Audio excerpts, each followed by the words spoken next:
Hi everyone, नमस्ते। Proxy ज्ञान में आपका बहुत बहुत स्वागत है। आज हम लेक्चर 10 पर पहुंच गए हैं हमारी pre prepared series for UPSC BPSC exams के लिए। आपको पता है BPSC exam just round the corner है और इसीलिए ये जो सीरीज हम आपके लिए डेवलप कर रहे हैं, it is a combination of the mock test for your BPSC exam. You can say a sample way of questions how they can be framed in your upcoming exam. आपको pre prepare करवाया जा रहा है, मतलब कि आपको पहले से प्रिपेयर करवाया जा रहा है, आपके माइंड को प्री स्टिमुलेट किया जा रहा है आने वाले बीपीएससी एग्जाम के लिए। यानी कि आपका कॉन्फिडेंस एग्जाम देने से पहले ही हम स्ट्रॉन्ग करने की कोशिश कर रहे हैं। हर दिन 5 क्वेश्चंस हम सॉल्व करते हैं। ये 10th लेक्चर है। हर एक लेक्चर में 5 क्वेश्चन सॉल्व किए हैं, यानी कि टोटल अब तक हमने 50 क्वेश्चन सॉल्व कर लिया along with solutions and the way to solve them and the way to approach them.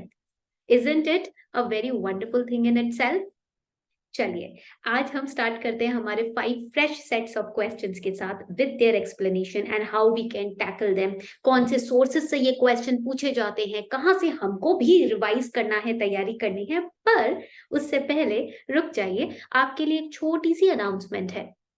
Veronica ma'am proxy ज्ञान पर लेकर आई हैं बीपीएससी टेस्ट सीरीज, जिसमें सिर्फ लिमिटेड सीट्स हैं, जो स्टार्ट हो रही है 1 सितंबर से। यहाँ पर आपको प्रोवाइड करवाए जाएंगे 20 sectional test, 5 full length test और एक प्राइवेट टेलीग्राम चैनल जहां पर आपके डाउट्स को लिया जाएगा, आपके डाउट सॉल्व किए जाएंगे। यहाँ आपके करंट अफेयर्स भी कवर किए जाएंगे, पीडीएफ सॉल्यूशंस भी आपको मिलेगा। और तो और ये बहुत ही अफोर्डेबल प्राइस पे हमने आपके लिए टेस्ट रखे हैं। आपको पता है टेस्ट देना जरूरी क्यों होता है? आप बोलेंगे मैम सिलेबस अभी रिवाइज करना बचा है, अभी थोड़ा सा एस्पेक्ट और पढ़ना है। पर रुक जाइए, जब तक आपको पता ही नहीं है किस तरीके से क्वेश्चन पूछे जा सकते हैं, आप जितना भी पढ़ ले कम ही लगेगा। इसीलिए ये टेस्ट का मकसद यही है कि आपने जो अभी तक पढ़ लिया है उसमें से किस तरीके के क्वेश्चन बनाए जा सकते हैं, उससे आपको अवगत कराना, उससे आपको अडेप्ट करवाना। ये जो क्यूआर कोड दिया है, इसको स्कैन करेंगे किसी भी पेमेंट ऐप से, आप अपना टेस्ट सीरीज का प्राइस पे करेंगे एंड देन जो स्क्रीनशॉट होगा रिसीट का, वो आप इस व्हाट्सएप नंबर पर वेरोनिका मैम को और हमारी टीम को भेजेंगे। हमारी टीम आपको वेरीफाई करने के बाद इस प्राइवेट ग्रुप में ऐड करेगी, जहां आपके टेस्ट स्टार्ट हो जाएंगे along with the doubts, the query resolution, everything. तो इसीलिए वन ऑन वन मेंटरशिप अगर आपको चाहिए, अपनी तैयारी को स्ट्रांग बनाना है, बोल्ड बनाना है, कॉन्फिडेंट बनाना है, तो फटाफट से इस टेस्ट सीरीज को 1 सितंबर से पहले ही ज्वाइन कर लीजिए। आइए शुरू करते हैं हमारे टेस्ट से। देखिए, आपको क्लास का पीडीएफ चाहिए होगा तो आप हमारे टेलीग्राम चैनल प्रॉक्सी ज्ञान को आज ही ज्वाइन कर लीजिए। वहां पर सारे नोट्स ब्यूटिफुली कंपाइल करके आपको हर दिन दिए जाते हैं हमारी टीम के द्वारा। प्री प्रिपेयर्ड सीरीज में क्वेश्चन नंबर 1 आपकी कंप्यूटर स्क्रीन पे है दोस्तों। What is common to the places called Idukki, Parambikulam, Aliyar? Prehistoric cave painting, Buddhist archaeological sites, underground cave system और वाटर रिजर्वॉयर्स।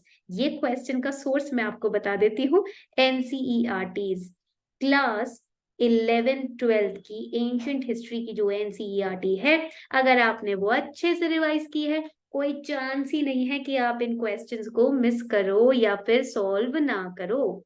ठीक है, तो मैं आपको सोर्स भी डायरेक्टली बताती जा रही हूँ, ये मत समझिएगा कि मन से क्वेश्चन बन गए। सोर्स देख लीजिए कहाँ से क्वेश्चन बने हैं। ठीक है, हालांकि ये करंट अफेयर्स में भी डेली कवर होता है, तो हो सकता है कि आपको आइडिया हो इद्दू की नाम देखकर। चलिए 5 सेकंड्स का टाइम है आपके पास, फटाफट से आप सोच लीजिए कि आपका आंसर क्या होगा, ताकि हम बाद में आंसर को डिस्कस कर सकें। ऑल राइट, चलिए आंसर डिस्कस करते हैं। देखिए, इदुक्की ना एक डैम है और ये न्यूज में मुल्ला पेरियार डैम के साथ आता ही रहता है। यहीं से हमें हिंट मिल गया। इदुक्की डैम जो है, it has been constructed over the Periyar river. इसको केरला के पास पेरियार रिवर के ऊपर बनाया गया है। ठीक है, केरला, इदुक्की डिस्ट्रिक्ट इन केरला, वहीं से आपको नाम से ही समझ आ जाएगा। ठीक है, और ये it is, right it down, one of the highest, ये जो मैं एक्स्ट्रा इंफॉर्मेशन लिखवाती हूँ आप इसको नोट डाउन कर सकते हैं, one of the highest arc dams in Asia, पूरे एशिया में ये सबसे हाई लेवल का, हाई हाइट का आर्क डैम है। ठीक है, अब बेसिकली जो डैम है ना, ये आपका न्यूज में काफी रहता है मुल्ला पेरियार डैम के साथ साथ, क्योंकि वाटर रिवर शेयरिंग को लेकर इश्यूज चलते हैं जो कि करंट अफेयर में रहते हैं। तो इसके हिसाब से आंसर यहाँ पर क्या हो जाएगा? प्री हिस्टोरिक केव पेंटिंग तो नहीं है, बुद्धिस्ट आर्कियोलॉजिकल साइट भी नहीं है, अंडरग्राउंड केव सिस्टम भी नहीं है। करेक्ट आंसर है it is a water reservoir. तो यहाँ देख लेते हैं, Parambikulam dam, it is an embankment dam on the Parambikulam river. ठीक है, जिस रिवर पे है उसी रिवर के नाम पर उसका डैम का नाम रख दिया गया है। ठीक है, अब यहाँ पर पॉइंट आता है, बोलोगे मैम ये एम्बैंकमेंट का मतलब क्या होता है, जरा हमको ये समझा दो। ठीक है, ये भी क्वेश्चन पूछा जा सकता है। देखो एम्बैंकमेंट क्या होता है, इट इज अ वॉल और अ स्टोन और यू कैन से it is earth that is built to stop a river from flooding। किसी भी रिवर को ओवरफ्लो करने से रोकने के लिए एक वॉल या एक बड़ा सा stone piece of earth create किया जाता है ताकि वो रिवर फ्लड ना करे, उसको रोक लिया जाए, उसके स्पीड को रोक लिया जाए। ठीक है, उसके फ्लो को मैनेज किया जाए, उसको हम एम्बैंकमेंट डैम बोलते हैं। ठीक है, the Idukki dam is a double curvature arc dam, इस तरीके का आर्क डैम होता है। ठीक है, which is constructed along the across the Periyar river. And Aliyar reservoir is a reservoir located in Aliyar village in Tamil Nadu. ये आपको पॉइंट्स यहाँ पर याद रखने हैं। ठीक है, आगे बढ़ते हैं, क्वेश्चन नंबर 2 पे आ जाते हैं। The headquarters of Ghadar movement और party were at Florida, Canada, San Francisco, Stanford University. देखो गदर पार्टी, गदर मूवमेंट के ऊपर तो आपकी मूवी भी आ गई थी, है ना, जिसके अंदर कटरीना कैफ के हस्बैंड ने रोल प्ले किया था। If you remember, you will let me know the name of that movie in the chat section. Vicky Kaushal ने काफी इंपॉर्टेंट, काफी उम्दा रोल प्ले किया था उस मूवी में। तो ये आपका मॉडर्न इंडियन हिस्ट्री से आता है। मैं इसका सोर्स बता देती हूँ कहाँ से ये क्वेश्चन फ्रेम हुआ है। ठीक है, modern Indian history spectrum book. आप रिवाइज तो कर रहे होंगे मॉडर्न हिस्ट्री को, तो जो स्पेक्ट्रम की राजीव हीर सर की बुक है वहां से ये क्वेश्चन पूछा गया है। अगर आपने गदर मूवमेंट के बारे में पढ़ा है तो आप बहुत इजीली इस क्वेश्चन को सॉल्व कर सकते हैं। ठीक है, अब मैं आपको थोड़ा सा गदर पार्टी के बारे में बता देती हूँ, what this party was all about. ठीक है, बहुत इंपॉर्टेंट है, मॉडर्न हिस्ट्री का बहुत इंपॉर्टेंट पार्ट है ये। ठीक है, तो ये basically it was an Indian national movement. ये एक तरीके का इंडियन नेशनल मूवमेंट था। किसके लिए? इंडिपेंडेंस के लिए, स्वतंत्रता के लिए। ठीक है, it was a revolutionary movement. आपको पता है एक रेवोल्यूशनरी फेज आया था when people were starting to protest against the Britishers, it was one of that movement. ठीक है, अब ये जो गदर पार्टी है, it was a revolutionary organisation, एक बहुत रेवोल्यूशनरी ऑर्गेनाइजेशन था जो इंडिया बेस्ड नहीं था। ठीक है, and there was a weekly journal जो पब्लिश किया करता था ये organisation, which was known as the Ghadar. ठीक है, the Ghadar, it was the weekly organisation, weekly journal. ठीक है, and the revolutionary which were a part of this movement were ex soldiers and peasants who had moved to USA. वो ex soldiers, हमारे Indian soldier या वो peasants farmers जो USA move कर गए थे इंडिया से, and they were not happy with the British rule, they secretly started creating this movement ताकि इंटरनेशनल सपोर्ट लिया जा सके, to bring in international support also, possibilities. ठीक है, कि भाई वो, अब आप बोलोगे ये लोग बाहर क्यों गए थे? बेटर जॉब पॉसिबिलिटीज के लिए, बट वहां रहकर they started this revolutionising movement. ठीक है, तो आप समझ गए होगे आंसर इस क्वेश्चन का। It is very good, it is your C, that is San Francisco. USA based movement था तो ये सैन फ्रांसिस्को में हुआ था। तो Ghadar party was headquartered at San Francisco, USA. It was founded in 1913 by Sohan Singh Bhagna, and you have to let me know the movie name. आपको movie name और character name बताना है विक्की कौशल का, जो कि इस पार्टी से रिलेटेड था। Last to last year movie आई थी, मुझे नहीं पता, आप मुझे आंसर दोगे। ठीक है, क्योंकि सब बच्चे मूवी देखते हैं, आई नो अबाउट इट।